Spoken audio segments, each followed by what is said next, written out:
Баршаңызға сәлем. Бүгін сіздерге борщтың рецептісімен бөліскім келеді. Ең алдымен қазанға ет салып, қайнай бастағанда дәміне қарай тұз салып, қақпағын жауып, жай отта қайнатамыз.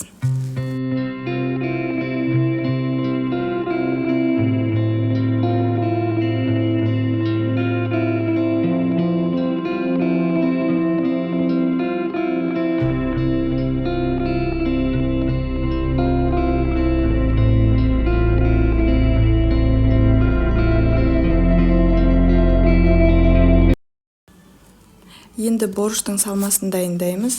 Ол үшін қыздырылған табаға сұйық май құйып, ұсақтап туралған пиязды қуырып алатын боламыз.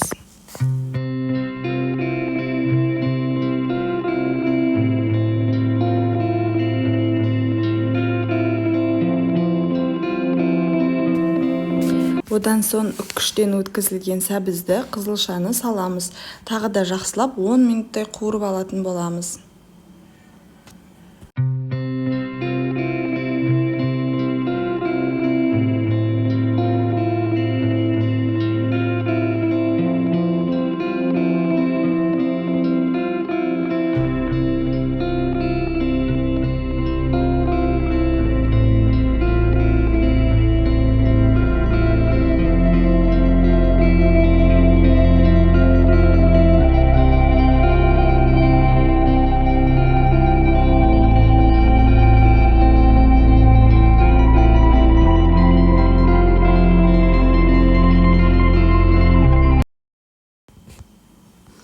Енді піскен етімізді алып, сол сорпаға картоп пен қырыққабатты саламыз.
Біздің сорпамыз 20 минут қайнады. Енді бетіне ас көк саламыз.